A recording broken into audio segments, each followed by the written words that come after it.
Baik, Bismillahirrahmanirrahim. Assalamualaikum warahmatullahi wabarakatuh. Innal Waalaikumsalam. hamdalillah nahmaduhu wa nasta'inu wa nastaghfiruh wa na'udzu billahi min syururi wa anfusina wa min sayyiati a'malina. May yahdihillahu fala mudhillalah wa may yudhlil fala hadiyalah. Asyhadu an la ilaha illallah wa asyhadu anna Muhammadar Rasulullah la nabiyya ba'dah amma ba'du. Baik, Bapak atau Ibu investor yang sudah hadir, terima kasih sudah menyiapkan waktunya di momen di publik Public Expose bersama PT Anissa Maju Abadi, yang dimana ini adalah saham yang diterbitkan rencananya di esok di jam 9 pagi. Nah, telah hadir juga di sini dengan narasumber utama kami, dengan Direktur dari PT Anissa Maju Abadi dengan Pak Salman Al-Farisi. Assalamualaikum Pak Salman. Waalaikumsalam warahmatullahi wabarakatuh. Sehat, Sip. Pak. Alhamdulillahirrahmanirrahim. Kemudian ada hadir juga dari Pak Arman yang akan menjelaskan mengenai highlight bisnis Ya, dari PT Anissa Maju Abadi. Kemudian ada rekan saya, Bro Dwi. Halo Bro, Halo, Assalamualaikum. gimana nih? ya. Sehat Bro? Alhamdulillah, kita Iya, semangat hari ini. Walaupun besok long weekend, kita tetap gas. baik. Moran, Beliau akan moran. memberikan satu perspektif point of view mengenai PT Anissa Maju Abadi dari sisi investor relation. Kemudian hadir juga dari divisi analis bersama Pak Ilham. Assalamualaikum Pak Ilham. Waalaikumsalam warahmatullahi wabarakatuh. Alhamdulillah, barakallahu fiik. Kemudian Pak Fandri dari divisi marketing communication. Assalamualaikum Pak Fandri. Oke, kayaknya Waalaikumsalam Pak, Waalaikumsalam. siap, barakallah. Baik, Alhamdulillah. Bapak atau Ibu, ini adalah merupakan suatu ruang diskusi bersama narasumber langsung dari PT AMA. Kita singkatnya dengan PT AMA. Di sini Bapak atau Ibu bila ada pertanyaan langsung, tafadhol bisa langsung disampaikan bersama ke Pak Salman langsung. Kemudian nanti juga kita akan mengulas lebih dalam apa yang menjadi satu perbedaan dari PT Anissa Maju Abadi, kemudian seberapa confident. Kenapa sih confident banget itu untuk menerbitkan saham? Pasti ada sesuatu yang memiliki value lebih nih, gitu. Baik, untuk mempersingkat waktu dan lebih efisiensi, saya persilakan pada Pak Arman untuk menjelaskan mengenai bisnis highlight dari PT Anissa Maju Abadi. Tafadhol Pak Arman. Ya, baik, terima kasih Mas Faris. Ya, Bismillahirrahmanirrahim. Assalamualaikum warahmatullahi wabarakatuh. Waalaikumsalam warahmatullahi. Ya, Alhamdulillahirrahmanirrahim. Nahmaduhu wa nusalli ala rasul karim amma ba'du. Bersyukur hadrat Allah atas segala limpahan nikmat kepada kita sekalian. Salawat dan salam senantiasa tercurah pada Nabi Muhammad SAW. Terima kasih pada Bapak Ibu investor visioner yang telah berkenan hadir ya untuk public expose pada kali ini, yaitu penerbitan saham dari PT Anissa Maju Abadi ya. PT Anissa Maju Abadi merupakan perusahaan layanan kesehatan prima yang merupakan bagian dari anak perusahaan dari PT Kartini Bangun Bangsa yang mengelola dari Rumah Sakit Ibu dan Anak Anissa di Pekanbaru ya. PT AMA sendiri mengoperasikan klinik pertama Anissa Medika 1 atau KPAM 1 yang sudah berdiri sejak dari tahun 2014 ya, dengan melayani kurang lebih sekitar 17.000 peserta BPJS Kesehatan di Pekanbaru ya.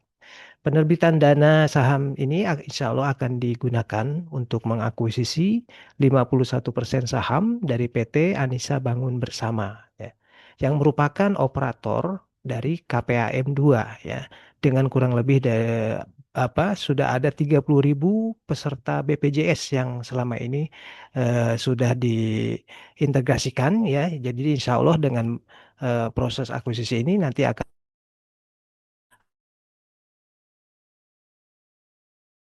dari peserta BPJS yang dikonsolidasi gitu ya.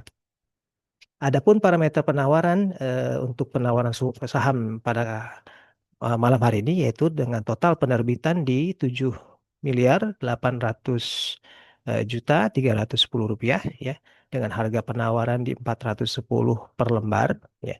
Minimal investasinya adalah di 1.400.000 rupiah ya. Adapun untuk minimum pendanaannya yaitu di 5 miliar rupiah ya.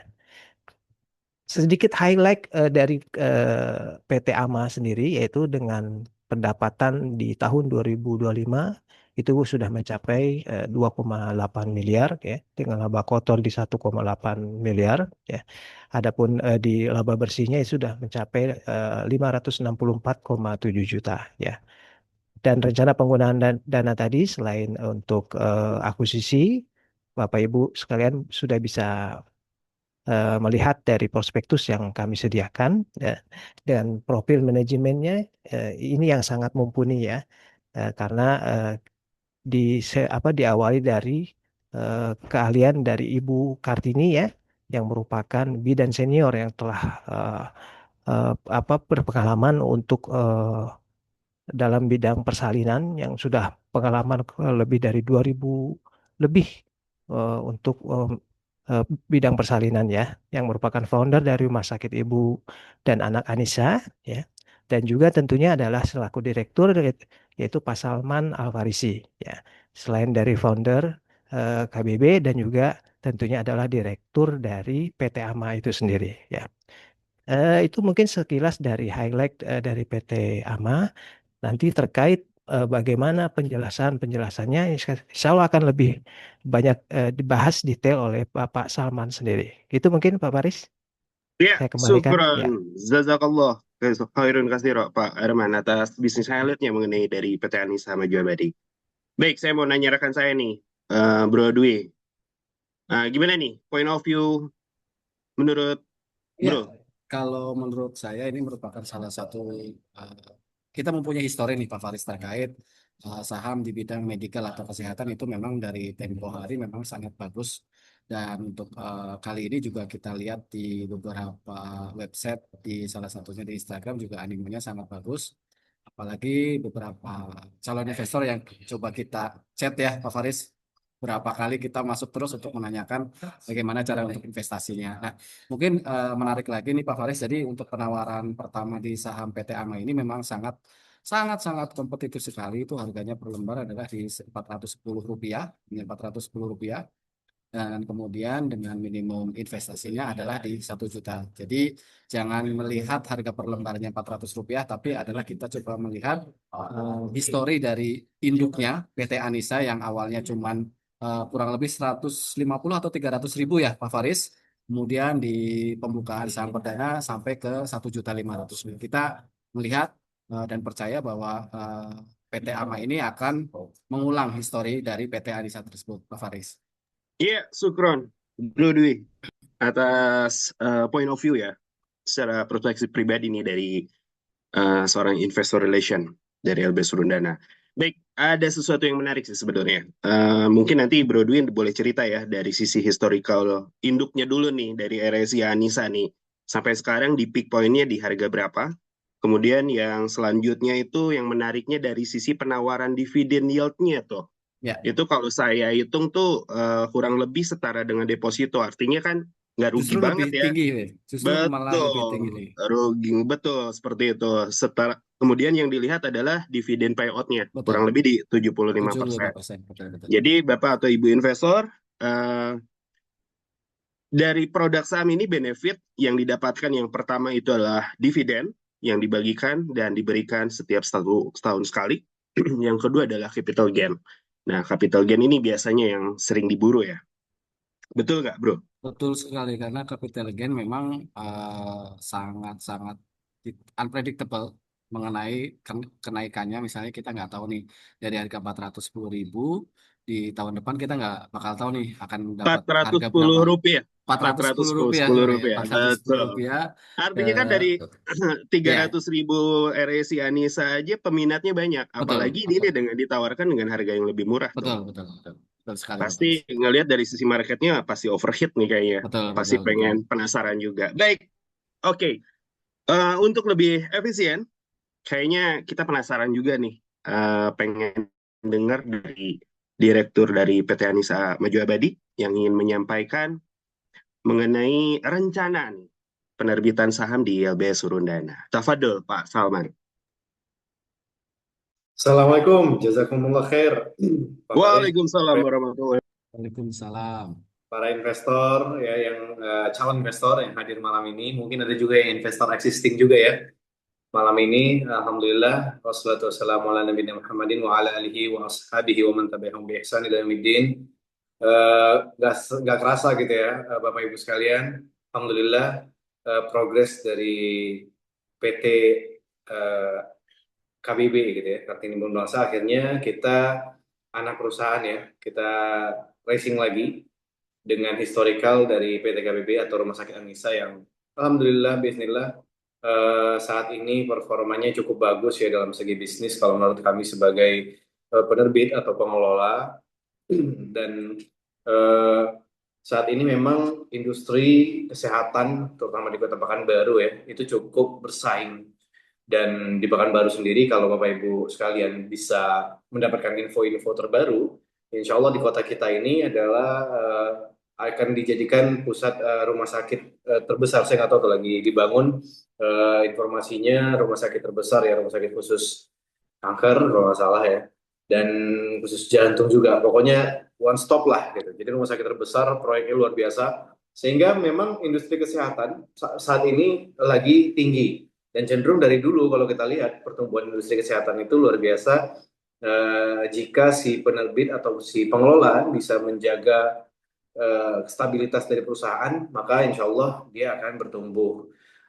Dan juga dengan izin Allah lah ya, kita selama ini 5 tahun belakangan mengalami pertumbuhan yang eksponensial, luar biasa. Dari kita listing pertama dari LBS juga dibantu oleh teman-teman LBS yang kompetennya luar biasa, membantu kita sabar ya, membuat kita bertumbuh bersama-sama, belajar tentang kesiapan, tentang pematangan, laporan keuangan dan segala macam, sehingga kita bisa layak gitu ya untuk memberikan share kepemilikan ekuitas kepada Bapak Ibu sekalian. Ini bukan hanya strategi korporasi ya, tapi ini justru bagian dari elevation gain gitu ya, yang kita harapkan akan membawa kita, mendrive kita menjadi rumah sakit yang organik tumbuhnya dengan pembiayaan dari masyarakat gitu. Jadi alhamdulillah, bismillah, rumah sakit kita, Ibu dan Anak Anissa ya, dan juga klinik dari PT AMA itu tidak ada hutang Bapak Ibu sekalian, dan tidak ada hutang bank, hutang ribawi terutama. Dan saat ini memang karena desakan dari pembangunan gedung baru di rumah sakit, yaitu yang baru ada liabilitas, tapi itu sangat kecil sekali rasionya. Dan insya Allah tidak mengganggu dari operasional kita. Dan saat ini PT AMA, ya PT AMA yang kami dirikan adalah sebuah PT yang menaungi klinik Anissa Medica 1. Seperti yang disampaikan oleh Pak Arman dari LBS tadi, bahwasanya kita alhamdulillah saat ini udah 17.000 kapitasi. Dan dengan sumber revenue stream yang lumayan tinggi adalah dari kapitasi BPJS. Nah, posisi kita berada di lumayan di tengah kota, sekitar 3 km dari pusat kota Pekanbaru, tapi di pemukiman warga padat penduduk. Yang itu membuat kita mendapat kunjungan sehari itu bisa hingga dengan 100 sampai 120 pasien lah di jam operasional ya. Itulah kita ya. Saat ini kami ya mengajukan pendanaan dari LBS turun dana, yaitu dengan kayaknya ini pertama dari SCF, yaitu tujuan penggunaan dana untuk M&A ya, atau Merger and Acquisition. Dana yang kita gunakan nanti dari pendanaan ini adalah untuk mengakuisisi klinik yang sudah dikelola juga oleh sister company kita, tapi memang beda kepemilikan pada waktu itu. Saat ini ya kita akan mengakuisisi KPAM 2. Nah, KPAM 2 ini kapasitasnya size-nya hampir 2 kali lipat dari si KPAM 1 dengan posisi yang cukup strategis di pangkal daerah Bina Widya atau Panam ya, di Jalan HR Subrantas di Jalan HR Subrantas di Panam, Pekanbaru, yang membuat klinik kita menjadi klinik sorotan pertama yang ditemui oleh masyarakat Pekanbaru ketika mereka melewati Jalan HR Subrantas. Dan saat ini kurang lebih terakhir adalah update-nya 29.000 sekian, ya, hampir 30.000 anggota BPJS yang telah mendaftar dan menunjuk KPAM 2 menjadi vaskes mereka. Nah, saat ini ya PT AMA akan mengakuisisi rencananya adalah 51% dari klinik Panam. Jadi klinik Anissa Medica 2 itu yang akan kita akuisisi. Dan ini pengakuisisian ini adalah bagian dari strategi. Lagi-lagi yang saya jelaskan dari tadi, ini akan insya Allah kita nggak membangun Bapak Ibu. Jadi alhamdulillahnya kita langsung memiliki klinik ini. Jadi kliniknya udah beroperasional, hanya pindah ke pemilikan. Jadi kepemilikannya diakuisisi oleh PT AMA. Ya, PT AMA itu adalah anak perusahaan dari PT Kartini Bangun Bangsa. Jadi dampaknya tetap dari menjadi integrasi dari rumah sakit Ibu dan Anak Anissa dan juga klinik Anissa Medika, klinik pertama Anissa Medika. Jadi ini adalah strategi penguatan dan ekspansi bisnis pelayanan kesehatan primer, sehingga kita bisa dengan mudah mengintegrasikan antara klinik 1 dan klinik 2. Di mana klinik ini adalah vaskes layanan pertama kalau orang-orang yang dapat rujukan, ya. Dan di klinik kita yang di Panam itu juga yang akan kita akuisisi itu juga udah menolong persalinan, ya. Dan rekor di tahun 2025 lalu itu persalinan yang dikelola ya 1 bulan itu 58 persalinan normal. Ya Masya Allah, ini angka yang cukup besar ya untuk sebuah klinik Pratama, ya. Untuk sebuah klinik pertama kita mendapatkan 58 persalinan normal, ya. Kalau di klinik Pratama Anissa Medika 1 itu untuk persalinannya kita rekor masih di 8 kalau saya salah di tahun lalu, ya. Tapi memang seperti yang tadi saya sebutkan, klinik Panam itu adalah rintisan dari founder kita Bu Kartini, yang mana founder kita Bu Kartini telah lebih menolong dari 2000 persalinan normal. Ya, beliau mengajarkan dan membuat sistem di klinik Anissa Medika 2 Panam yang menjadi seperti gambaran yang ada di prospektus, ya. Bapak Ibu bisa dengan jelas membaca di sana. Harapan kami semua di sini malam ini kita intens berdiskusi serta tanya jawab tentang strategi ataupun mungkin barangkali ada yang belum jelas dari financial highlight, ya, atau prospektus yang mungkin Bapak Ibu sekalian masih tabu dengan hal itu atau masih butuh penjelasan lebih dalam. Yuk, monggo malam ini kita diskusikan. Feel free aja. Tidak ada kesalahan gitu ya. Jadi kita bebas gitu mempertanyakan apa sih keuntungannya, bagaimana sih kok bisa saham itu beli begini, bagaimana kok nanti kapan saya jual dan segala macam. Di sini tim LBS juga yang akan membantu kita. Bagaimana cara exitnya, bagaimana likuiditasnya, dan bagaimana cara menganalisanya, yang bagus gimana sih. Nah, seperti itu kurang lebih. Mungkin itu dari saya sebagai pengantar. Terima kasih. Saya kembalikan lagi kepada host Pak Faris. Jazakumullah khair. Syukran, jazakallah khairan katsira, barakallahu fiik. Terima kasih Pak Salman atas penjelasan mengenai rencana, ya, penerbitan saham dari PT AMA. Mau nanya nih ke Bro Dwi, gimana Bro? Ada tanggapan nggak? Ya, tanggapannya sangat baik ya, karena memang tadi penjelasan dari Pak Salman juga menjelaskan bahwa klinik PT AMA ini sendiri juga sudah mempunyai profit dan tidak punya hutang. Nah, itu sebagai salah satu modal lah utama yang memang buat para investor biasanya kan ada yang nanya-nanya nih, perusahaannya ada hutang nggak atau enggak. Memang dari sisi yang tadi disampaikan dari Pak Salman juga memang udah clear ya terkait masalah tersebut, dan alhamdulillah juga udah dapat profitable. Nah, kemudian semoga dengan ada penambahan ini kita akan coba buka saham yang nantinya diharapkan akan semakin tumbuh keuntungan dan nanti yang menikmati juga ke investor kembali, Pak Faris. Ya, thank you Bro. Syukran atas penjelasannya, ya. Ini kita lanjut ke tanya jawab aja ya dengan Bapak atau Ibu investor. Bila ada pertanyaan, tafadhol, silahkan langsung. Bila ini bisa di kolom chat atau bisa langsung disampaikan secara langsung dengan Pak Salman. Nah, ini ada pertanyaan nih dari Pak Fitra. Assalamualaikum Pak Fitra.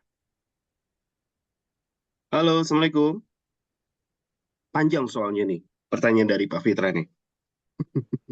Ada 4 ya Pak Faris ya? 5. Betul. Halo, Assalamualaikum Pak Fitra. Ya, silakan Pak Faris, ini mungkin ini ya pertanyaan saya. Izin Pak Salman. Boleh, tafadhol Pak, bisa langsung ditanyakan ke Pak Salman Pak. Oke, soalnya kalau ini panjang banget Pak. Oke, mungkin Assalamualaikum warahmatullahi wabarakatuh Pak Salman, terima kasih banyak Pak pemaparannya. Mungkin ada beberapa pertanyaan Pak dari saya. Yang pertama, ini Pak, apakah saham klinik yang kedua yang akan diakuisisi ini juga merupakan miliknya PT Kartini Bangun Bangsa nggak ya Pak, ya Pak Salman? Saat ini KPAM 2 ini bukan milik PT Kartini Bangun Bangsa, Pak. Bukan ya, baik ya. Bukan. Jadi memang foundernya Bu Kartini, ya. Tapi kepemilikannya bukan dari PT Kartini Bangun Bangsa. Pada waktu itu Ibu Kartini merintis ini dengan koleganya. Oke, Jadi baik. bukan satu entitas. Cuma kebetulan brand yang dipakai sama gitu. Oke, ya itu karena awalnya KPM 1 sama 2 Pak ya. Semoga ada Betul, diskusi. betul Pak. Ini Oke, kepemilikan itu. sih, yang berbeda kepemilikan Pak itu. Oke, baik, baik. Terima kasih Pak Salman. Yang Hmm. kedua mungkin PT AMA sendiri apakah selain KPM 1 ada unit usaha lain Pak atau segmen usaha lain? Belum ada Pak saat ini. Jadi PT AMA itu murni cuma membawahi klinik Pratama Anissa Medika 1. Sebelumnya formernya klinik KPM 1 itu di bawah PT KBB Pak. Jadi kita cut off karena memang aturan dari legalitas yang melarang satu holding company harus mewakili rumah sakit itu harus diwakili oleh satu dan tidak boleh satu holding dengan si klinik. Jadi itu yang membuat kita memisahkan dua entitas ini Pak, tapi menjadi anak perusahaan dia. Oke, baik, baik. Syukron Pak Salman. Pak. Mungkin yang ketiga Pak, ini Baik. saya tadi coba cari-cari di prospektus. Kalau kinerja KPM 2 tuh ada gambarannya nggak Pak ya? Karena saya kan ini yang mau kita ambil kan KPM 2 ya. Ya, Kira-kira ada gambarannya ya Kak? Kalau apakah mungkin Pak ya dilampirkan kira-kira kinerjanya di tahun lalu? kayaknya di prospektus ada kayaknya Pak ya, atau gambaran proyeksi di prospektus ya Pak? Kalau proyeksi kan itu juga proyeksi mungkin nanti pertanyaan saya keempat ya Pak Salman ya. Ya, Yang kalau yang khusus untuk kinerja KPM 2 sendiri untuk tahun lalu tuh saya belum menemukan sih Pak. memang Pak, karena kayaknya memang tidak dimasukin sengaja oleh tim LBS karena bukan punya kita gitu ya. Jadi Betul. karena kita belum mengakuisisi itu, sehingga data itu tidak bisa kita ambil dulu Pak. Oke, paling enggak gambaran besarnya Pak, labanya berapa seperti itu. Karena kan ini kita mau beli barang nih istilahnya. Ya, Kalau kita beli barang kita nggak tahu kinerjanya kan agak ini sih Pak betul, Salman ya. betul, betul, betul. Boleh Nah, ya. Jadi malam ini gimana nih, boleh nggak ya kita bahas di sini Pak? Boleh Pak ya, insya Allah ya. Jadi seperti yang saya gambarkan tadi Pak, kurang lebih bahwasannya KPAM 2 itu secara performanya itu dia 2 kali lipat lebih besar dari KPAM 1 Pak. Dan secara apa namanya, secara kapitasi BPJS itu kita hampir 30.000 Pak, 30.000 peserta BPJS. Eh, Kalau Bapak di bisnis kesehatan di Pekanbaru ya, itu bisa dapat gambaran lah kurang lebih ya, income kita itu per bulan mostly itu di atas 500 juta Pak. Dan setahun kita bisa mencapai di angka 6 miliar sampai 6,5 miliar insya Allah. Dan itu historical 2025. Kebetulan yang menjalankan klinik itu saya juga Pak. Sehingga ini adalah bagian dari strategi aksi korporasi yang saya lakukan untuk menggabungkan dua entitas ini gitu Pak. oke, baik. Terima kasih banyak Pak Salman Ya, informasinya. sama-sama. Mungkin pertanyaan terakhir dari saya Pak. Ini kan saya juga lihat laba rugi yang 2026 base sama pos ini ya. Saya agak ini sih agak bertanya-tanya kenapa 2026 yang base yang merupakan laba rugi sebelum mengambil alih KPM 2 Pak ya, Pak Salman ya. Itu tidak ada perbedaan dengan laba rugi posnya nih Pak yang setelah dia mengambil alih. Karena kan kalau ini kan harusnya laba rugi tahun Desember 2026 ya Pak Salman ya yang disajikan di prospektus ya. Laba Betul. rugi 2026. Iya, Iya. laba rugi Desember 2026 kan ya. Yang halaman 56 itu. Karena kalau kayak gitu kan saya jadi agak bertanya apakah memang ini kenapa belum ada perubahan dari laba rugi ini lebih dikarenakan misalnya transaksinya ini nanti baru diselesaikan nanti di akhir tahun ini dan sehingga laba yang menjadi 51% lah haknya PT AMA nanti di PT KPM 2 itu belum tercermin Pak di prospektus itu atau seperti Iya, apa ya? betul Pak. Iya. Ya tadi karena Izin ya silakan Pak. Baiklah. izin menambahkan ya Pak Salman. Pak Fitra mungkin pertanyaannya terkait dengan yang penyajian laporan ya. Untuk 2026 memang eh, belum kami tampilkan karena posisinya yang fokus kami share di malam ini adalah posisi untuk yang KPM 1 atau perusahaan yang memang akan mengakuisisi. Nantinya memang akan ada laporan keuangan konsolidasi Pak di akhir 2026 setelah transaksi ini selesai. Tapi memang yang ditampilkan di prospektus itu adalah posisi laporan KPM 1 ya. Artinya memang di posisi nanti akhirnya pun itu belum dikonsolidasikan lah dengan KPM 2. Artinya itu nanti tahap berikutnya Pak. Di pelaporannya baru kita akan menyertakan laporan atau 51% dari KPAM 2 di KPAM 1 sebagai konsolidasi. Itu mungkin tambahannya, Oh Pak ya, Fitra. ya izin Pak, itu yang saya jadi agak bingung sih Pak ininya. Karena kan ini di Desember 2026 ya. Iya, Ya harapan saya sih sebenarnya kalau misalnya memang apa ya, ini proyeksi Desember 2026 dan transaksinya udah selesai misalnya di bulan Mei atau Juni ya Pak. Mohon maaf Pak, siapa namanya Pak? Pak Ilham, Pak. Oh ya Pak Ilham. Itu kan berarti sudah ada gambaran bagi kita nih Pak, kira-kira proyeksi proyeksi Di gambaran akhir nanti tahun. setelah akhir tahun tuh Iya, konsolidasi betul. gambaran perusahaan tuh seperti apa gitu loh Pak ininya. Karena kan Betul. yang kita ambil kan AMA ya, bukan bukan yang kita invest sahamnya kan di AMA ya, bukan di KPM 1 atau KPM 2 kan. Betul. Itu sih makanya saya jadi agak-agak ini gambaran proyeksi eh, ke depannya ini seperti apa ya untuk PT AMA sendiri di akhir Desember 2026. Tapi makasih banyak Pak Ilham, Pak Salman, tanggapan dan informasinya. Assalamualaikum warahmatullahi wabarakatuh. Syukran. Waalaikumsalam. Waalaikumsalam. Masya Allah. Cukup jelas ya Pak Fitra ya dari penjelasan baik itu dari Pak Salman ataupun ada tambah dari Pak Ilham. Baik, ada pertanyaan selanjutnya nih dari Pak Yoyo. Baik, Assalamualaikum. Izin bertanya, Bapak akan menjadi dirut di rumah sakit holding dan sekaligus di rumah sakit anak usaha. Apa alasan Bapak mengambil keputusan tersebut? Kemudian yang kedua, ke depan dimungkinkan akan adanya konflik kepentingan ya, terlalu kuatnya satu figur tertentu dan mungkin resiko lainnya. Tafadhol Pak. Ya, terima kasih. Waalaikumsalam warahmatullahi wabarakatuh, Pak Yoyo. Pertama yang harus ditekankan lagi ya, saya jelaskan juga malam ini. Sebenarnya PT AMA ya memang pada saat ini saya double agent ya, karena perusahaan ini memang satu brand gitu ya. Dan kebetulan brand ini memang hak ciptanya di kita gitu ya. Jadi kita yang menjalankan perusahaan ini, bismillah. Sebenarnya direksi itu bukan saya nantinya gitu. Dan itu udah kita justru kita melakukan langkah ini, aksi korporasi ini justru untuk mengarah ke sana, Pak, supaya menghindari konflik of interest gitu. Dan kalau Bapak mungkin tahu di PT Kartini Bumasa sendiri ya, di PT KBB itu juga kita keluarga ya, family itu cuma di holding aja gitu, di operating company atau di rumah sakitnya sendiri itu bahkan tidak ada saudara kita gitu. Jadi memang kami insya Allah sebagai penerbit ya berkomitmen untuk belajar terus belajar dalam artian tadi menghindari konflik interest ya. Kalau memang direksi harus kita cari posisi dan itu yang akan kami lakukan gitu. Dan anak usaha itu bukan karena mengambil keputusan menjadi dirut di dua entitas yang berbeda ya, tapi memang karena karena memang udah seperti itu Pak. Karena ini tadinya yang tadinya ini ibu saya yang menjalankan gitu. Lalu saya sebagai next generation mengambil langkah ini supaya lebih rapi dan juga kita legalitasnya kita benerin dan nggak mungkin gitu ya dengan secepatnya kita bisa langsung naruh someone yang mungkin belum tahu secara bisnis analyze-nya gitu ya. Jadi butuh waktu mungkin ya Pak ya untuk kalibrasi dan itu insya Allah akan kami lakukan dalam waktu dekat karena syarat juga sih Pak. Jadi nggak boleh kami sebagai penerbit ya setelah hibah juga saya nggak boleh menjadi direktur. Gitu. Jadi memang itu akan mengganggu konstitusi. Saya sangat menyadari itu semua dan insya Allah Pak nanti ke depannya pasti setelah pengakuisisian direktur itu sudah ada kita SK-nya Pak. Cuma karena untuk kebutuhan public expose ya, yang mana kebutuhan ini memang sepertinya harus kita yang naik di sini ya. Untuk sementara kita dulu Pak yang memerankan di situ. Begitu Ya. Pak Yoyo. Masya Allah, tabarakallah. Ada satu lagi Pak dari Pak Yoyo juga nih. Saham ini untuk anak usaha atau holding ya? Ya. Untuk PT AMA. Artinya Ya, anak usaha ya?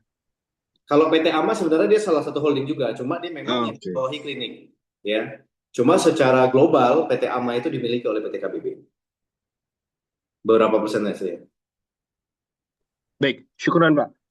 Kemudian ada pertanyaan juga nih Pak dari Pak Reza. Berapa persen pasien klinik yang benar-benar dirujuk ke RSIA Group?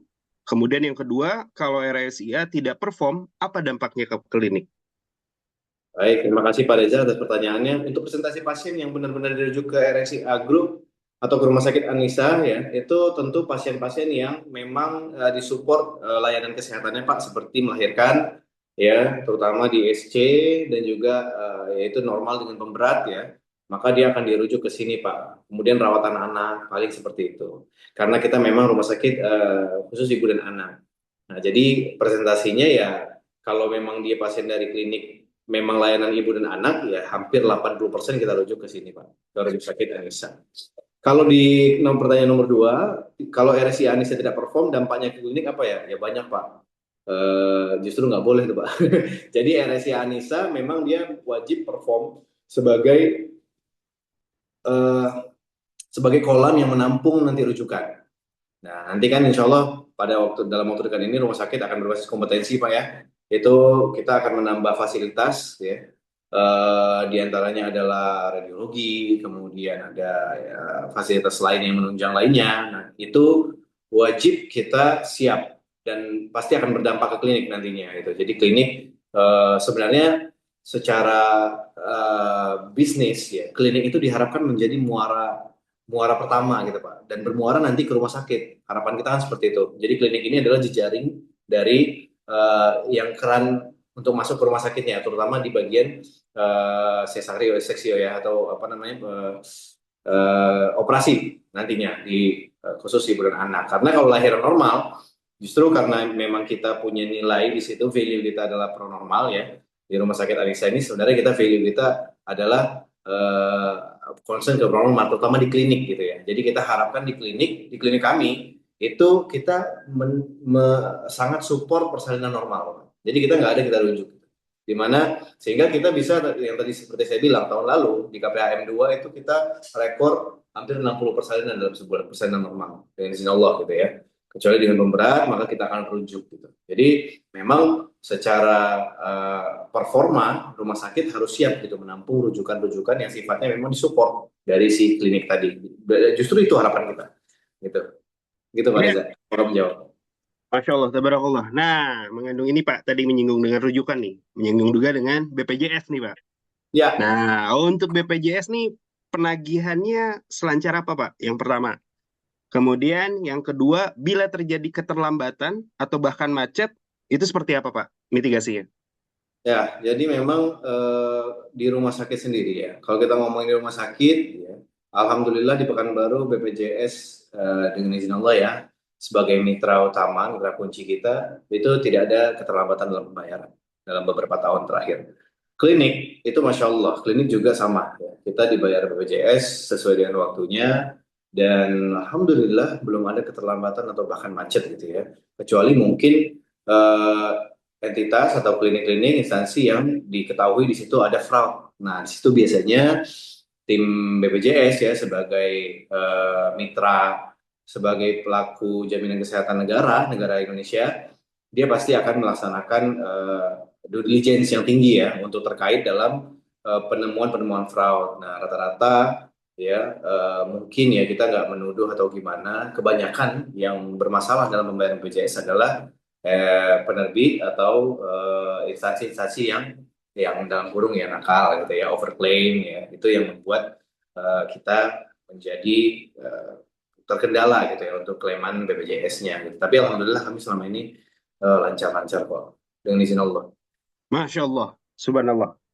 Baik, syukuran Pak. Nah, ini agak menarik nih. Udah mulai ke financial fundamental ya pertanyaannya nih. Boleh dibantu Pak Ilham? Yang pertama dari Pak Firman nih. Boleh didetailkan nggak cara mendapatkan valuasi 7 miliar itu prosesnya seperti apa? Kemudian yang kedua, itu juga menyambung juga ya. Dari per lembar sekitar 1 juta, kemudian dari harga 410 itu. Tafadhol Pak Ilham. Afan Pak Faris tadi agak putus-putus. Untuk yang pertama tadi valuasi ya pertanyaannya ya. Betul, betul. Ada valuasi di 7 miliar itu perhitungannya prosesnya seperti apa. Kemudian yang kedua dari Pak Teguh. Nah, penentuan di harga 410 rupiah per lembar itu prosesnya bagaimana nih? Baik, tafadhol Pak.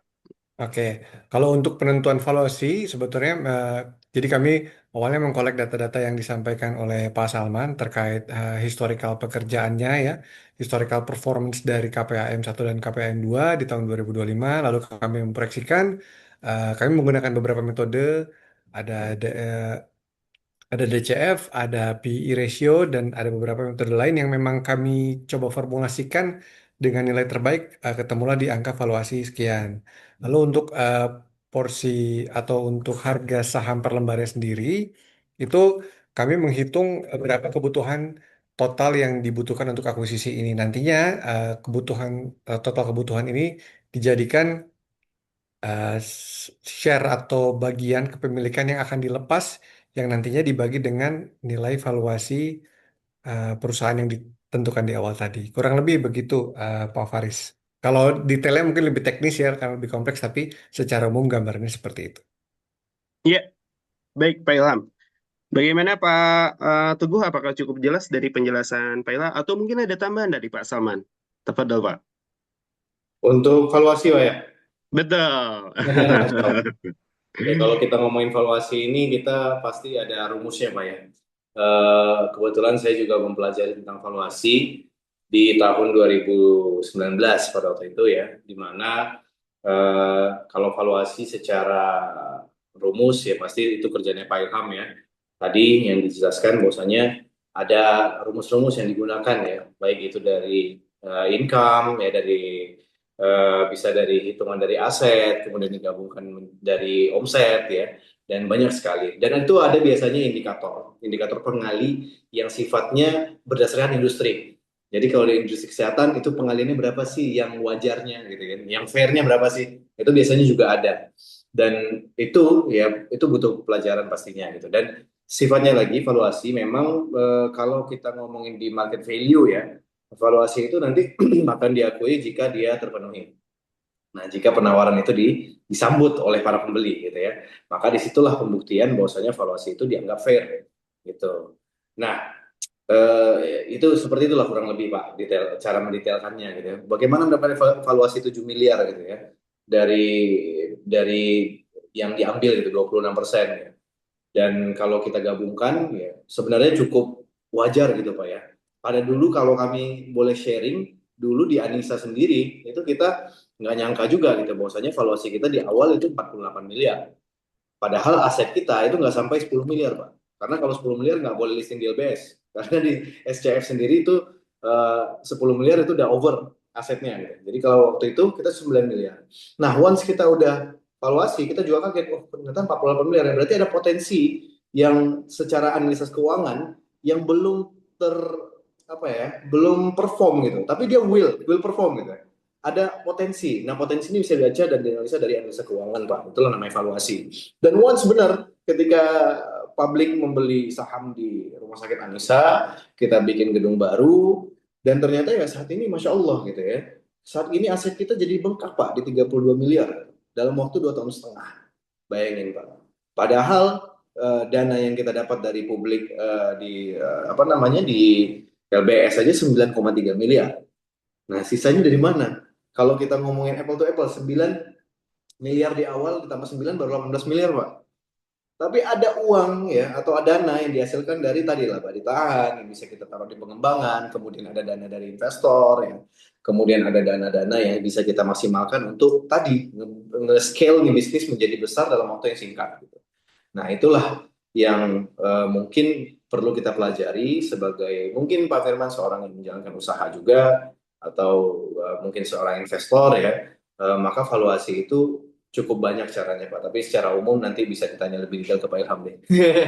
Gitu Pak ya, saya juga terbatas ilmunya. Iya, syukuran Pak Salman. Tapi saya penjelasan dari Pak Ilham, kemudian Pak Salman juga sudah direspon oleh Pak Teguh, sudah jelas. Nah, baik nih, ada pertanyaan dari Bu Zahra.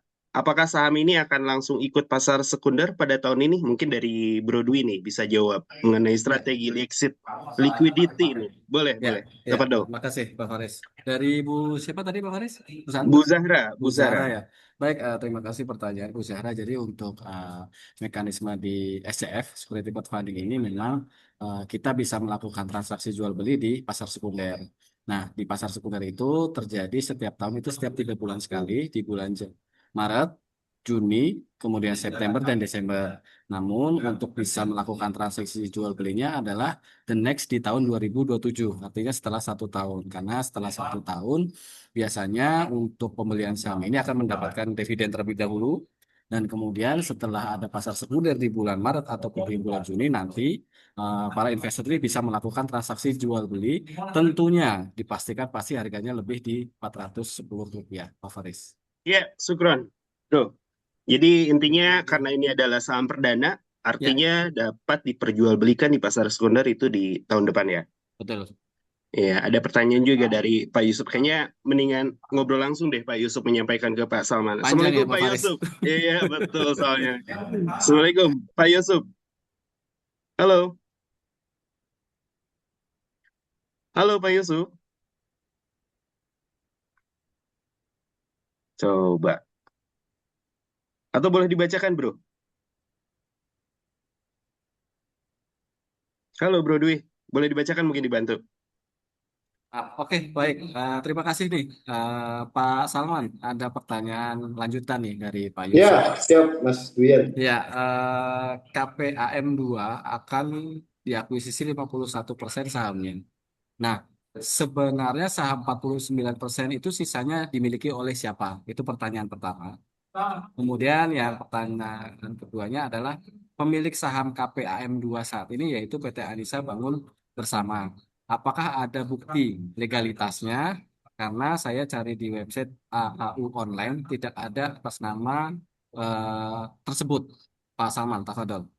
Ya, Bismillah. Terima kasih Pak Yusuf ya. Pertanyaannya sangat-sangat detail sekali ya. Alhamdulillah. Justru ini yang kita tunggu-tunggu ya. Sebagai calon investor kita harus betul-betul melek gitu ya tentang legalitas. Jadi gini Pak, untuk saham dari KPM 2 sendiri ya saat ini itu dimiliki oleh namanya satu CVAJB 40%, satu lagi Ibu Kartini 60%. Nah, ya jadi aksi korporasi ini ya memang secara proses PT Anissa Bangun Bersama itu belum ada Pak. Tapi saat ini secara hukum dia masih dalam bentuk CV. Kalau Bapak mau cek itu CV Anissa Bangun Bersama yang sedang proses untuk di-upgrade ke PT karena untuk aksi korporasi ini harus PT ke PT gitu Pak ya. Dan kalau dicari ya memang tidak ada PT Anissa Bangun Bersama karena saat ini masih payung hukumnya masih berbentuk CV Pak. CV Anissa Bangun Bersama. Nah, saham yang diakuisisi 51% itu adalah 51% adalah 40% saham CV AJB ya. AJB 40% dan 11%-nya saham dari Ibu Kartini atau founder. Sehingga 51% menjadi mayoritas insya Allah nanti di klinik atau PT AMA. Sehingga kita bisa ngedrag si laporan keuangannya ke atas Pak untuk membesarkan laporan kita nantinya. Dan ya for real gitu 51% keuntungan dari klinik Pratama Anissa Medika 2 akan masuk menjadi keuntungan dari PT AMA selain dari keuntungan dari klinik 1. Jadi saat ini seperti itu Pak gambarannya. PT Anissa Bangun Bersama belum ada, masih dalam bentuk CV, sedang proses pembuatan menjadi PT Anissa Bangun Bersama untuk memudahkan transaksi aksi korporasi merger and acquisition ini Pak. Terima kasih Pak Yusuf, semoga menjawab. Ya, Masya Allah, tabarakallah. Baik Pak, lanjut nih dari Abu Maya nih. Kalau kapitalisasi 30.000 mungkin margin sangat tipis ya Pak ya. Kemudian apakah ada income lain? Kedua, yang ketiga pasien lain asuransi atau apa bisa dipersenkan nih? Kalau misalkan ini ada mungkin perbandingan kali ya di sini. Kemudian selanjutnya mengenai biaya operasional bulanan, kemudian kapitalisasi realnya berapa? Tafadhol Pak. Ya, terima kasih Bu Maya Nasrul ya atas pertanyaannya. Kalau untuk kapitasi 30.000 ini Ibu menanyakan saya sebagai Direktur Klinik Pratama Anissa Medika 2 nih Bu. Masya Allah. Jadi untuk kapitasi 30.000 ya itu kurang lebih margin dibilang sangat tipis tidak Bu ya. Jadi kita sebagai penyedia jasa layanan jasa kesehatan yang bekerja sama dengan BPJS, yaitu kita harus memiliki trik ya edukasi supaya kita menekan angka pasien kunjungan Bu. Jadi dengan edukasi yang benar ya kita harap pasien itu yang datang ya itu kan kalau kapitasi kan dia bayar sekali untuk seluruh penyakit. Artinya satu orang dia bayar per orang gitu. Kapitasi itu bayar per orang. Let's say misalnya 12.000 satu orang. Ya 12.000 kali 30.000 gitu. Nah, berapapun orang yang datang ya, itu kita harus memberikan obat atau melayani mereka sesuai dengan tadi 30.000 dikali 12.000 tadi. Nah, sehingga tugas kita adalah menekan angka kunjungan. Nah, ketika kita berhasil menekan angka kunjungan, let's say menjadi 35%. ya. Itu 65% dari uang kapitasi menjadi margin perusahaan. Maka disitulah kita mendapatkan keuntungan, ya. Eh, dan itu pasti di situ diuji ya, apa namanya, efisiensi kita dalam pemberian obat, ya, efisiensi kita dalam pemberian upah tenaga medis, kemudian WHP dan segala macam, itu sangat diuji ya. Disitulah skill dari bisnis ya yang bisa yang selama ini kita praktekkan, dan itu butuh waktu, Bu. Gitu. Kalau kita boleh share, Masya Allah gitu ya. Memang untuk menaikkan kapitasi sebesar itu, memang itu tantangannya luar biasa. Dan itu nggak mudah ya, karena kalau kapitasi ini kan pasien atau peserta BPJS itu bisa pindahin sendiri. Dan dia akan memindahkan sesuai dengan yang menurut dia bagus layanannya. Sehingga PR kita juga di sini adalah menjaga kualitas layanan. Nah, jadi kalau ada klinik-klinik yang kapasitasnya masih kecil, ya bisa jadi kualitas layanannya masih perlu ditingkatkan. Kemudian mungkin marketingnya. Nah, di sini divisi marketing di KPAM kita, ya, leader 1 atau 2, itu memang kita cukup concern untuk di marketing. Sehingga kita memastikan bahwasanya warga Pekanbaru, ya kita harapkan either dia mendapatkan dari sosial media atau dari mouth to mouth, ya, mulut ke mulut, supaya mereka dengan senang hati, dengan sendirinya mereka memindahkan kapitasinya di kita. Dan itu tidak bertentangan dengan aturan BPJS, ya, karena masyarakat dengan bebas mau dari mana aja, karena kapitasi tidak berdasarkan zonasi. Mau dia KTP-nya di Jawa, bahkan ya kalau dia lagi kerja di Pekanbaru, ya dia boleh menunjuk klinik Pratama Nisa Medika 1 atau 2 untuk menjadi fasilitas kesehatan mereka, BPJS-nya pasti 1 pertamanya, seperti itu. Jadi memang tricky gitu ya. Untuk biaya operasional bulanan ya itu juga mungkin sepertinya agak apa namanya, susah kita jelaskan di sini. Tapi secara general ya, kalau klinik yang kami pelajari bahwasanya klinik itu adalah klinik itu apa namanya? Klinik itu mendapatkan keuntungan ya, itu between antara 15 sampai 27% yang kita pelajari. Bukan mungkin kalau dia 30%, Masya Allah. Beda sama rumah sakit. Kalau rumah sakit yang kita pelajari itu bisa di 7 sampai 15%. Tapi kalau memang klinik itu harusnya lebih tebal. Itu yang kita pelajari dan kita rasakan. Mungkin Bu Maya mungkin punya pengalaman yang berbeda, atau mau di-share boleh juga, nanti silakan kita share. Seperti Ya, itu Bu Maya. nah Pak, Terus yang pertanyaan kedua, betul sekali. Per bulan ya, BPJS-nya berapa rata-rata tuh Pak? ya tadi yang saya bilang gitu. Jadi di awal saya juga udah jelasin ya, bahwasanya kapitasi BPJS itu bisa di, kalau 30.000 itu dikali 12.000 ya, kurang lebih. Mungkin di 350 juta. 6. Kalau yang 30.000, kalau yang klinik 1 itu di 100, ya di 100 juta ke atas ya, 17.000 ya. Mungkin dibagi duanya, ya berarti di 100, kurang lebih 160 sampai 75 juta. Ya, siap. Baik, ada pertanyaan dari Bu Faik nih. Apakah KPM 1 dan KPM 2 memiliki fasilitas rawat inap atau hanya rawat jalan saja? Terima kasih Abu Faiz untuk pertanyaannya. KPM 1 memiliki rawat inap. Di KPM 1 kita memiliki 3 kamar rawat inap untuk layanan ibu dan anak. Dan juga memang untuk IGD ya. Jadi ada 4 bed kurang lebih. Kalau di KPAM 2 itu ada sekitar 5 bed, maaf, ya, tambah 5 bed ya. Dan juga 5 bed kamar rawat inap, dan juga 2 bed di IGD, instalasi gawat darurat. Nah, bisa seperti itu Pak. Ya, baik. Ini agak berbeda juga nih dari Mbak Bu Widya ya. Assalamualaikum. Mungkin saya terlewat tadi. Boleh minta file prospektusnya? Yang pertama itu boleh dijawab nanti sama Bro Dwi itu. Ya. Kemudian apakah saham bisa dijual atau diuangkan kembali? Setelah berapa tahun jika iya? Tafadol, Bro.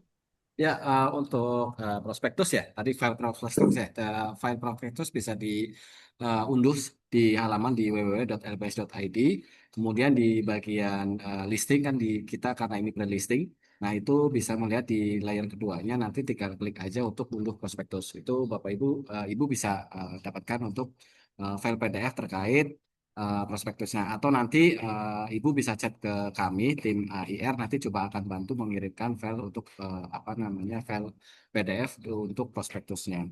Terkait tadi ya, apakah pasar sekunder sahamnya bisa dijual ya Pak Faris ya? Betul, Betul. Ya, Apakah sahamnya bisa dijual?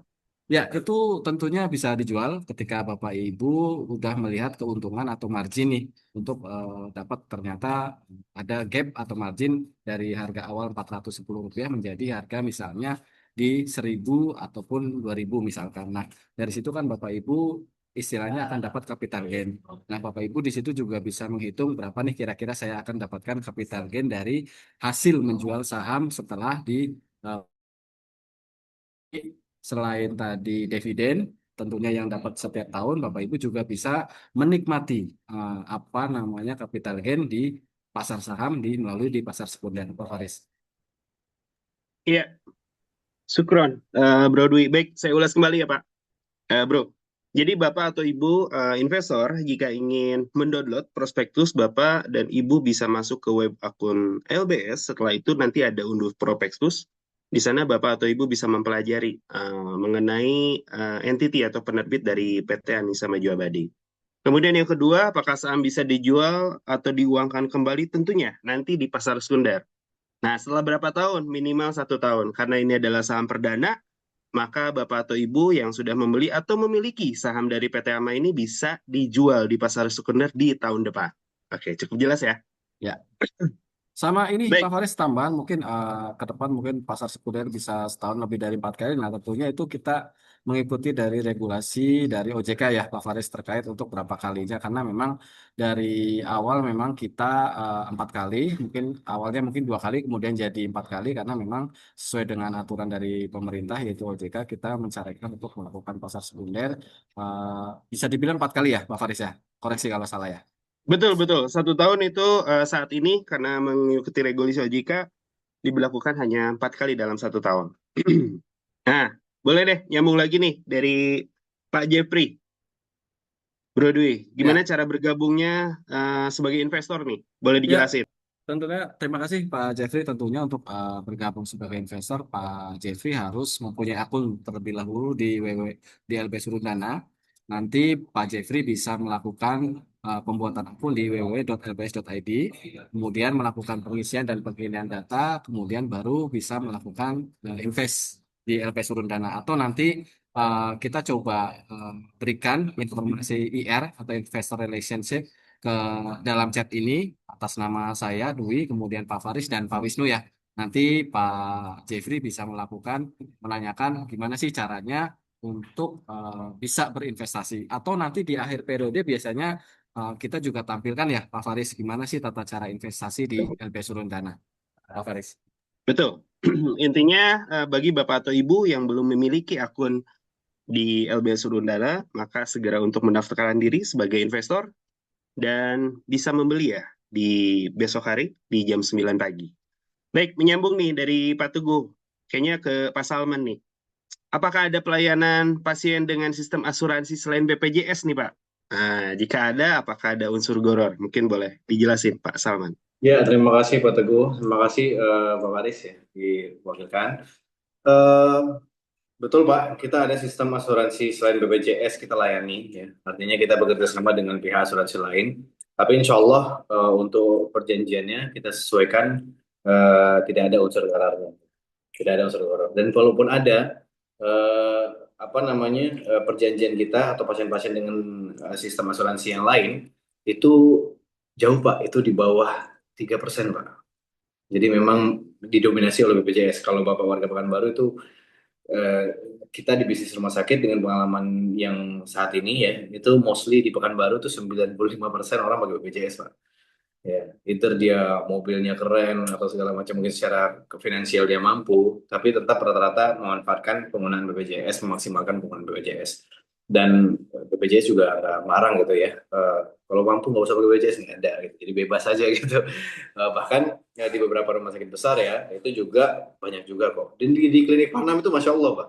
Di klinik Anissa Medika 2 itu kita pernah lihat ya orang-orang yang lahiran di klinik itu ya. Kalau kelahiran di klinik itu kan cenderung murah Pak ya. Itu untuk kelahiran di VIP aja kalau normal itu hanya di maksimum di 3 juta Pak. 3 juta rupiah.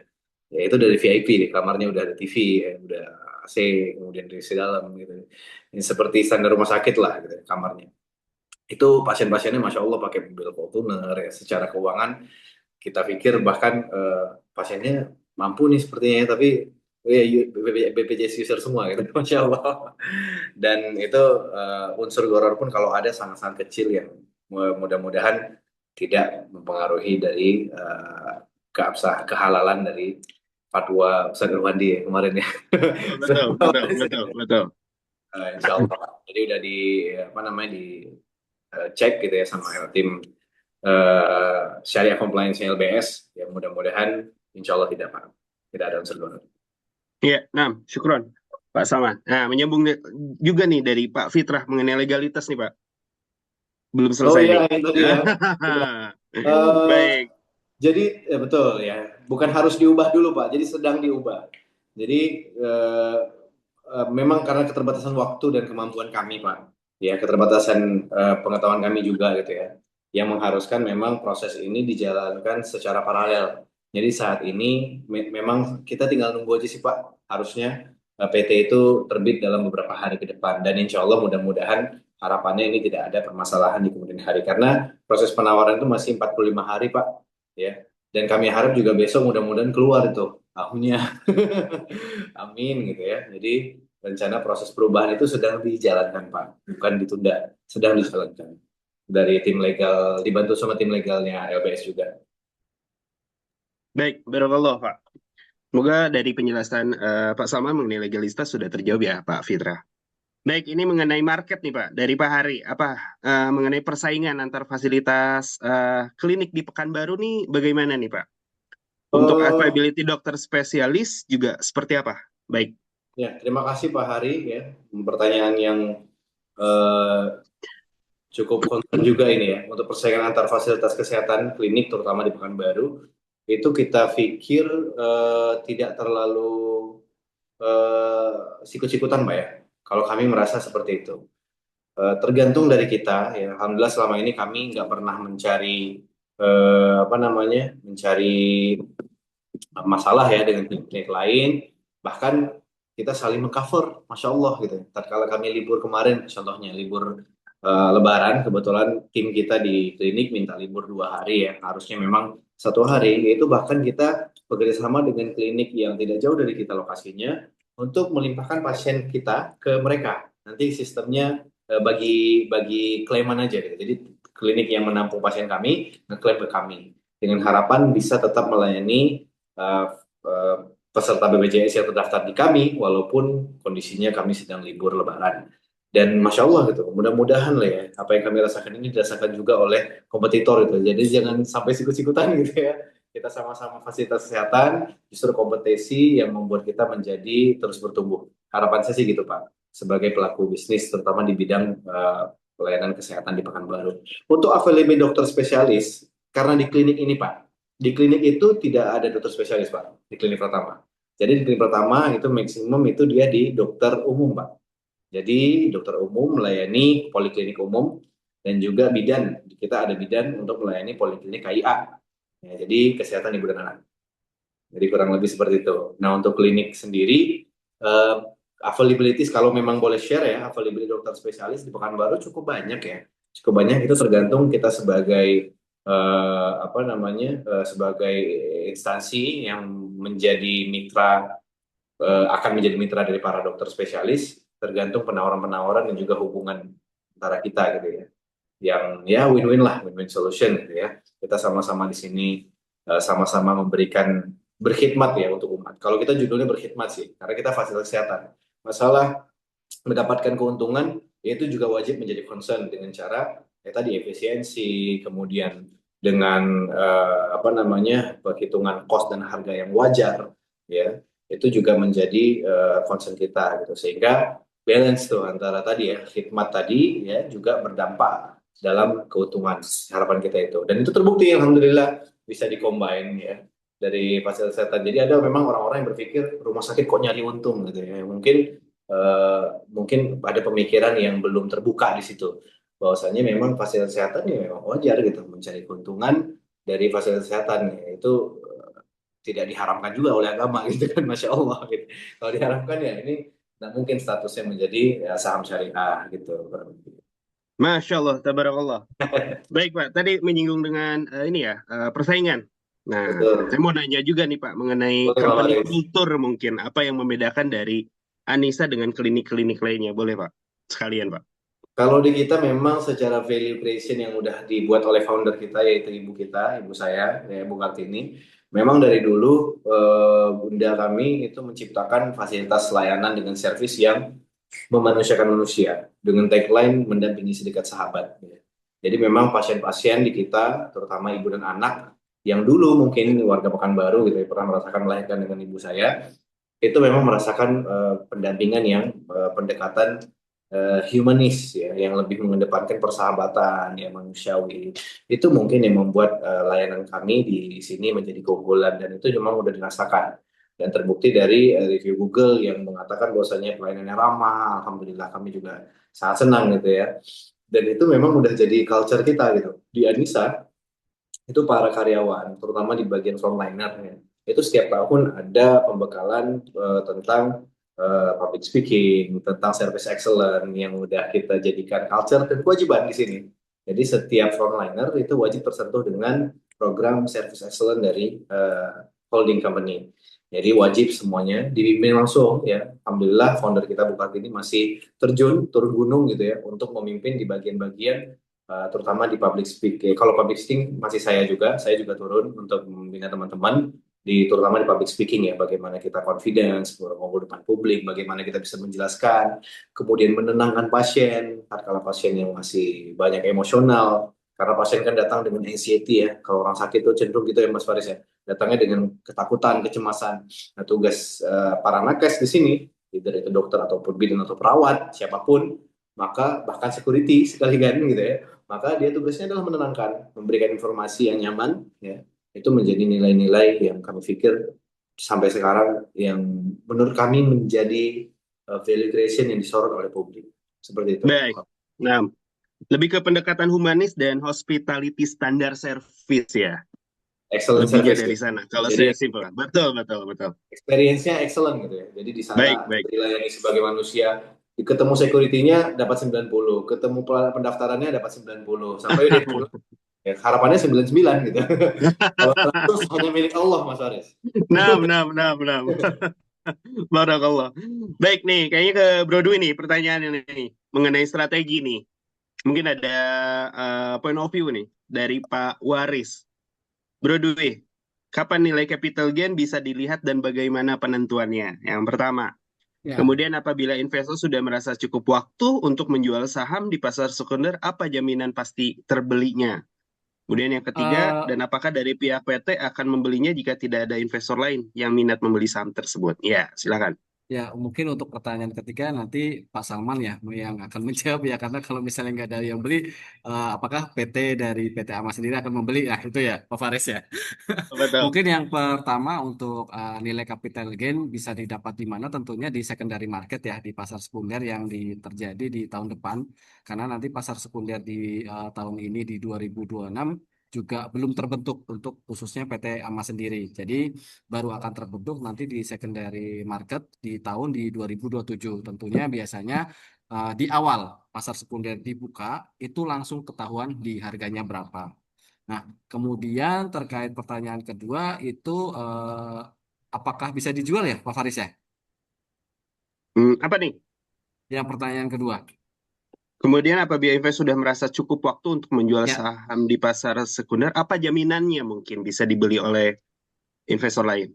ya, mungkin dari sisi misalnya dari sisi investor sendiri akan menjual, oh kira-kira saya akan mendapatkan capital gain senilai sekian. Nah, ketika itu prosesnya ibu istilahnya kayak kita menjual barang, kemudian barang itu ditarik atau dilirik oleh pembeli dan pembelinya cocok. Nah, itu akan terjadi transaksinya bisa dikategorikan sukses dan itu transaksi bisa dilakukan istilahnya Bapak Ibu bisa menjual dan ada yang membeli. Intinya dari setiap nilai saham yang akan dijual itu tentunya ada kecocokan harga antara pembeli. Setelah ada kecocokan harga, kemudian proses transaksi jual beli dilakukan. Nah, itu bisa dikategorikan itu berhasil.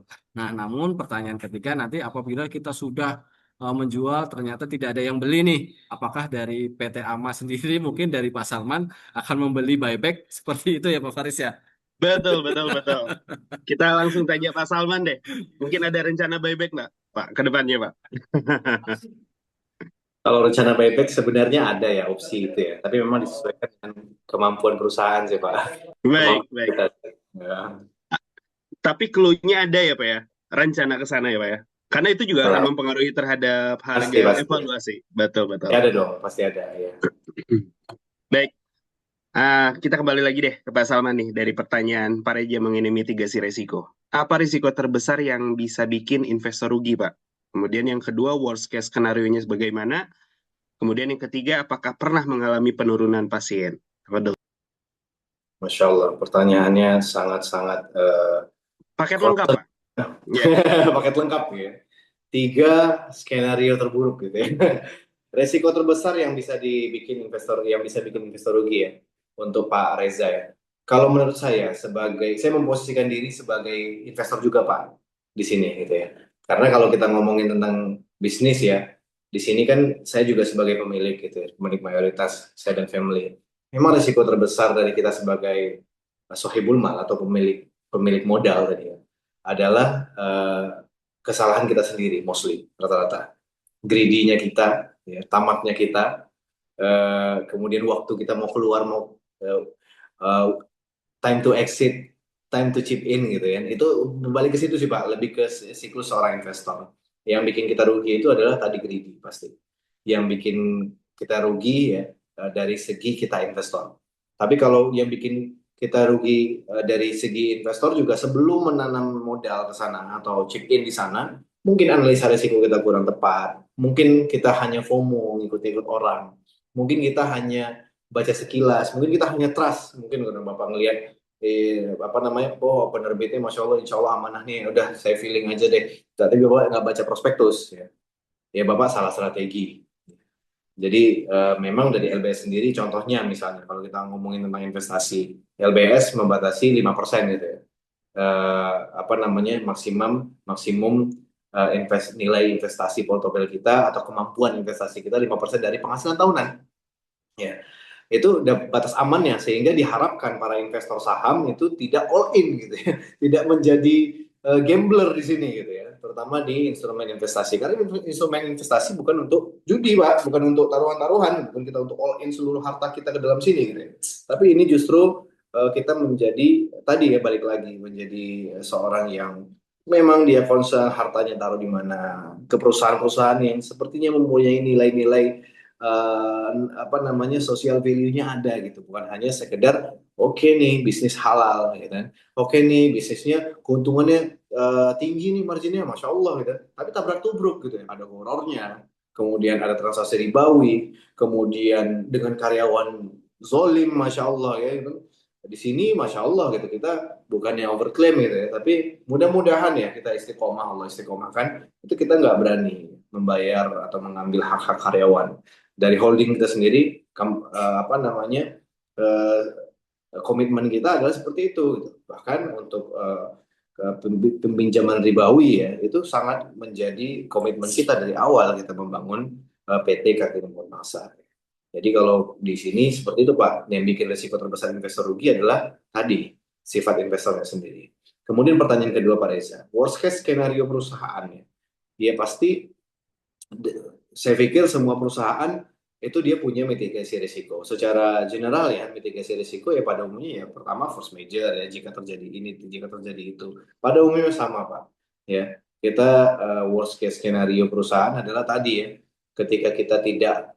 kami meyakini bahwa ketika kita tidak mempelajari atau mempersiapkan suatu hal, ya pasti kita sama dengan mempersiapkan kegagalan. Artinya kami sendiri di sini menjalankan perusahaan ini dengan berusaha memikirkan ya apa yang akan terjadi nanti di masa depan. Itu semua kita nggak tahu kalau kita ngomongin tentang kepastian. Tapi kita punya bukan intuisi, bukan feeling. Kita tahu data gitu ya. Tahu data. Dan kita juga bergaul dengan pemangku kepentingan di pusat misalnya atau di barisan-barisan Kementerian Kesehatan gitu ya. Kita harus kepo. Nah, ini harus dimiliki oleh seorang pebisnis. Ya worst case skenario perusahaan ini pasti ada, tapi itu semua bisa dimitigasi dengan apa? Tadi si penjalan bisnis memiliki sifat kalau kita bilang itu knowing what happen next gitu. Jadi sebagai seorang pebisnis, kita juga harus kepo, aware dengan apa yang akan terjadi di masa depan, apa yang terjadi sekarang, geopolitik global, seberapa besar pengaruhnya ke dalam bisnis kita gitu ya. Apakah kita ini saatnya ngerem atau saatnya ngegas? Apakah kita itu tuh harus diketahui. Nah, worst case skenario-nya ya bisa terjadi macam-macam. Intinya selagi kita masih lurus-lurus saja gitu ya. Kita harap Allah bantu kita lah gitu ya. Karena ini Allah Maha Sabirin gitu ya. Allah bersama orang-orang yang sabar. Jadi kalau kita memang sabar, ya mudah-mudahan insya Allah kita tidak ditemukan dengan kejadian-kejadian yang sifatnya tadi worse ya. Atau dalam kurung ya bisa sampai ekstrim bankrupt gitu ya. Itu sangat-sangat mudah-mudahan Allah jauhkan kita dari itu. Kemudian apakah pernah mengalami penurunan pasien? Pernah, Pak. Jadi penurunan pasien itu kita rasakan secara anomali ya, secara anomali. Kalau secara tren, itu kita udah punya trennya, Pak. Jadi kita udah tahu memitigasi ya. Di bulan-bulan tertentu memang pasien itu turun. Seperti di bulan Februari. Harinya pendek kan. Ya pasien pasti turun gitu. Apalagi sekarang di bulan-bulan Februari, Maret, di beberapa tahun ini, bulan puasa itu nanti di awal tahun ya. Nah itu juga pasti trennya akan seperti itu. Karena bulan puasa cenderung pasien itu banyak yang sehat, Pak. Jadi makin banyak orang puasa, makin banyak orang sehat gitu. Kemudian di fase liburan, itu kita udah punya trennya. Tapi yang sifatnya anomali, penurunan pasien. Itu biasanya terjadi karena tadi kelalaian di pelayanan. Kelalaian di pelayanan. Mungkin tidak terdelivernya nilai-nilai yang selama ini udah kita tanam. Nah itu terjadi di kami pada tahun kurang lebih 4 tahun sebelum COVID lah, 2016. Yaitu terjadi penurunan pasien. Dan lagi-lagi kalau kita analisa secara mendalam, kami waktu itu mendapati bahwasannya bukan hanya karena kelalaian dari services kami, tapi juga karena ketidakberhasilan kami agile dengan atau fleksibilitas kami dalam berkalibrasi dengan aturan baru. Jadi aturan baru yang memaksa kita untuk meningkatkan fasilitas, aturan baru yang memaksa kita untuk harus ada layanan ini. Ya pada waktu itu ya kami evaluasi memang ketidakmampuan kami itu, kompetensi. Sehingga itu memastikan kita untuk ya tadi long life learner lah gitu. Kita harus terus belajar, tidak boleh menyalahkan aturan karena di bumi ini kita sebagai pelaku ya, bukan sebagai korban. Sehingga kita harus ya inovasi. Ketika ketemu aturan baru ya kita harus fleksibel gitu. Kita harus open minded gitu. Kalau nggak kita ditinggalin sama tadi raksasa-raksasa besar yang ada di industri kesehatan yang kapitalnya unlimited. Nah itu memang tantangan kita di situ. Nah kalau kita nyerah duluan karena gitu Muslim kita harus tetap stay strong, kita harus tidak boleh kalah gitu kan dengan tadi fasilitas kesehatan yang memang subhanallah kalau kita lihat ya kalau monster-monster tadi gitu kan itu secara financial capital unlimited Bapak Ibu sekalian ya. Dan pendanaan yang mereka gunakan Masya Allah. Dan mudah-mudahan one day kita bisa mencapai level itu. Amin. Iya, Masya Allah, tabarakallah. Jadi pada dasarnya keputusan berinvestasi itu kembali lagi kepada Bapak atau Ibu investor. Kemudian berbijaklah dalam berinvestasi dengan cara apa? Dengan cara mempelajari isi dalam semua prospektus. Karena semua itu dijelaskan ya dalam dalam prospektus. Baik Pak, ini oke dari 2 pertanyaan terakhir nih dari Pak Bowo dan Pak Tri nih. Pak kalau boleh tanya, apa nggak bisa nih dokter spesialis ditambah mungkin dari klinik Pratama menjadi klinik utama mungkin Pak ya? Kalau ada dokter spesialis ya, ada rencana ke sananya nggak sih ke depannya? Ada sih. Kemudian baik yang kedua dari Pak Tri mau mungkin mengulas kembali nih dari performa dari KPAM 2 nih untuk 2 atau 3 tahun terakhir. Bisa dilihat di tadi jelaskan mungkin ya. Boleh Pak, teman-teman Pak. Ya, terima kasih. Untuk Pak Bowo, kalau boleh tanya gitu ya, apa nggak bisa dokter spesialis ditambah di klinik gitu ya?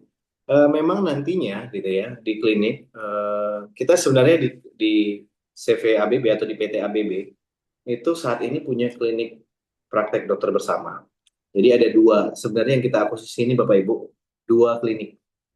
Jadi 1 klinik Pratama Anissa Medika 2, yang BPJS, yang kedua klinik, namanya klinik praktek dokter bersama. Ini brandnya namanya Hawa Klinik. Nah, Hawa Klinik ini income-nya bisa sampai 100 juta per bulan kemampuannya.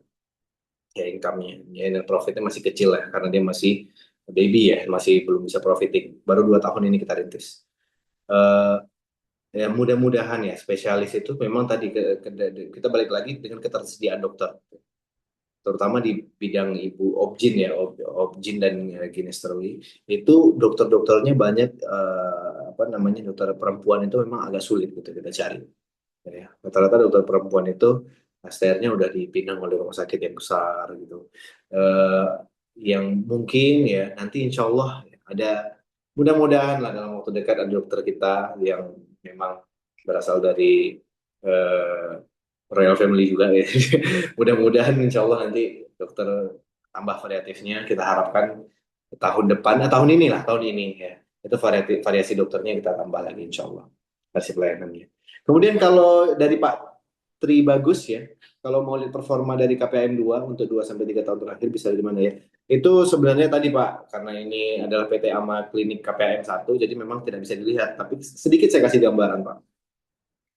2-3 tahun ini itu eh, CVABB atau PT ABB ya, atau yang holding yang membawahi dari Klinik Anissa Medica 2 itu mengalami peningkatan terus Pak, setiap tahun di 15-20%. Nah, kurang lebih gambarannya seperti itu.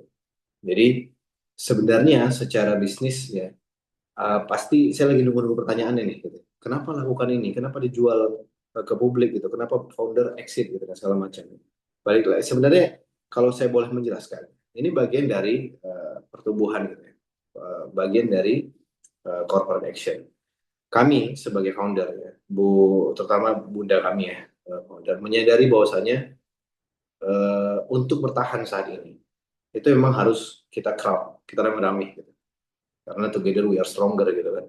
Lebih rame di sini lebih banyak memikirkan, harapannya kan lebih banyak strategi-strategi yang sifatnya memaksa kita untuk menjadi profesional, memaksa kita untuk menjadi lebih layak lagi mengemban amanah ini gitu kan. Karena kalau kita stay di sini gitu dengan sifat ownership, dengan sifat apa namanya, mentalitas kepemilikan gitu, mentalitas konglomerasi gitu ya. Sepertinya di industri ini kurang cocok. Di industri rumah sakit yang grow gede-gede jadi monster itu rata-rata korporasi Bapak Ibu sekalian. Nah, korporasi which mean dia dimiliki oleh banyak orang. Sehingga tadi benturan kepentingan itu sangat-sangat kecil sekali. Ya. Dan orang memaksa orang untuk terus profesional, memaksa orang untuk terus menjadi pribadi atau menjadi personal yang layak untuk menjadi pengelola dari entitas ini. Nah, itu bagian dari strategi sih gitu. Sehingga harapannya nanti di PT ABB ini, PT AMA ya terutama, PT AMA itu 51% bisa cukup, bisa kalau dinilainya cukup fantastis Bapak Ibu. Kalau income dari klinik yang akan kita akuisisi ini 51%-nya aja itu setara dengan hampir 2 kali lipatnya pemasukan PT AMA saat ini.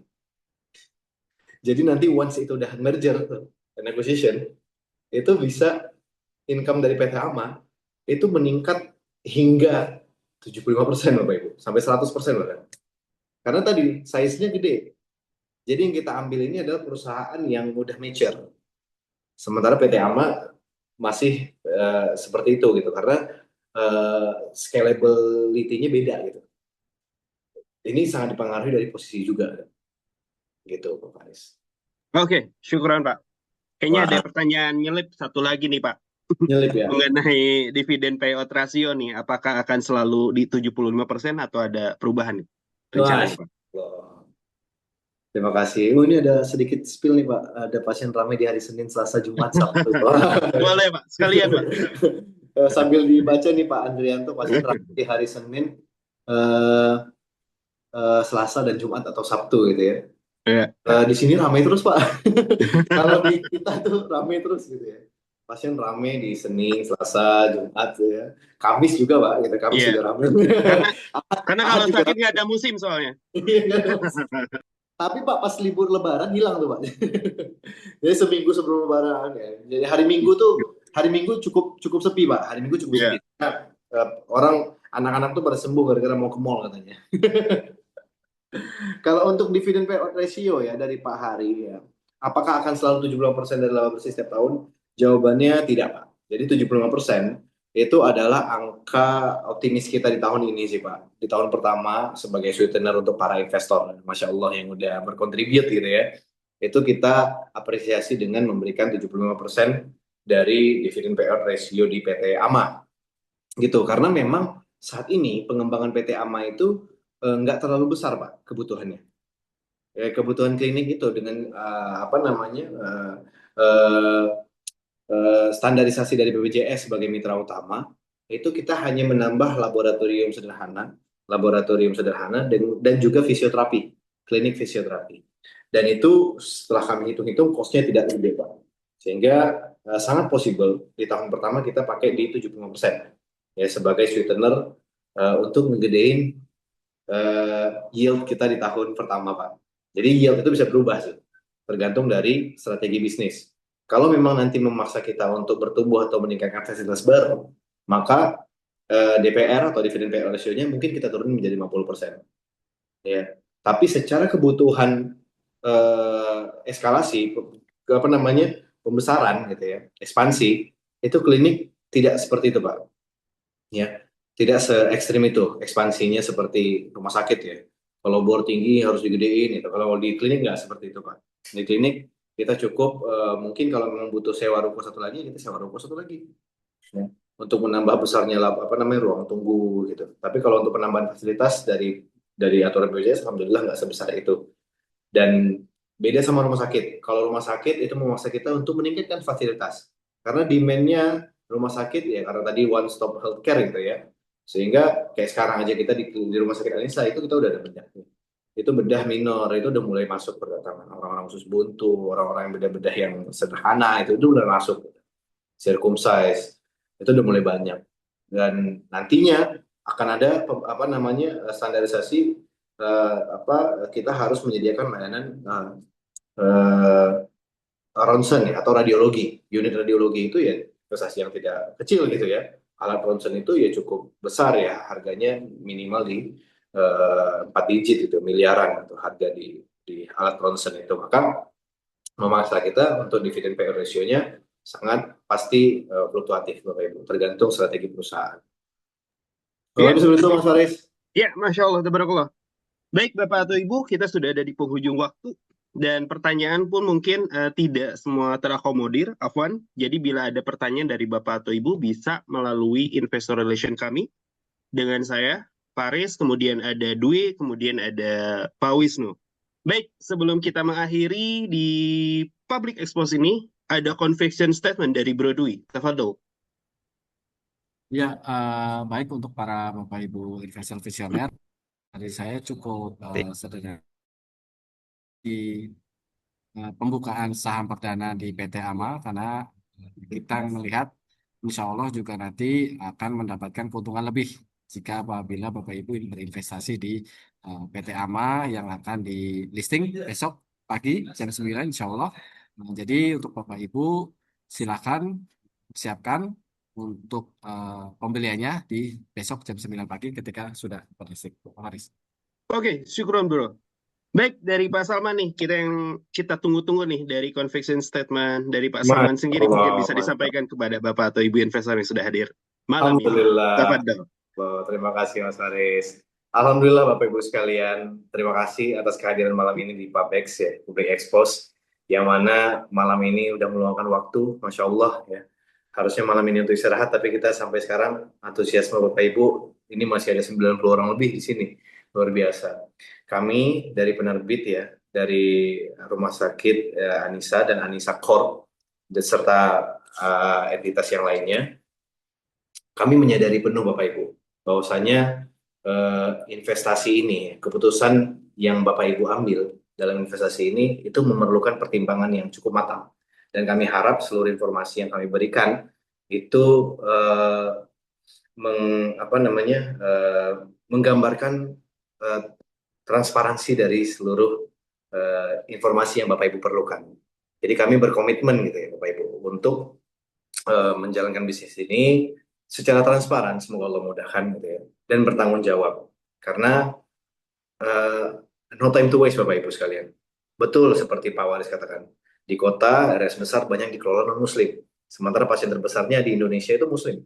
Dan kapan lagi kita bisa memberikan layanan yang sesuai dengan tadi ya, majority. Dan we know exactly what we want. Kita sangat tahu sebenarnya apa yang kita inginkan, gitu. Tapi kita belum berhasil untuk membuat sebuah formula yang sifatnya bisa diterima oleh bukan hanya dari Muslim saja, gitu. Bahkan harapan kita non-Muslim pun bisa menikmati layanan kesehatan ini. Gitu. Jadi kita nggak mau mengotak-otakan. Memang pendekatan yang kita berikan adalah pendekatan Islami atau syariah compliance yang tinggi. Tapi harapannya Islam rahmatan lil alamin. Jadi apa nggak mungkin bisa kita kemas ini semua menjadi layanan yang bisa dinikmati oleh seluruh masyarakat Indonesia. Harapannya seperti itu.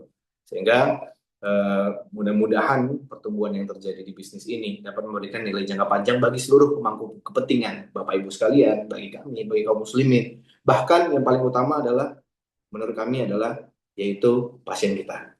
Kita harapannya memberikan fasilitas kesehatan ini untuk pasien, gitu. Dan kalau kita membantu solusi ya, membuat pasien merasa nyaman, membuat pasien merasa terpenuhi kebutuhannya, maka insya Allah tak mungkinlah Allah sia-siakan usaha kita rasanya, gitu kan. Mudah-mudahan closing statement ini bisa memberikan gambaran Bapak Ibu bahwasanya insya Allah kami transparan dalam menjalankan bisnis ini dan butuh bantuan dari Bapak Ibu sekalian untuk decide menjadi investor di PT AMA, insya Allah. Masya Allah, tabarakallah. Baik, syukuran Pak Salman atas conviction statement yang tadi disampaikan. Baik, Bapak atau Ibu, bila belum mengetahui ya bagaimana tata cara daftar berinvestasi di LBS Urundana, izinkan saya untuk memutarkan video. Cara daftar investasi di www.lbs.id.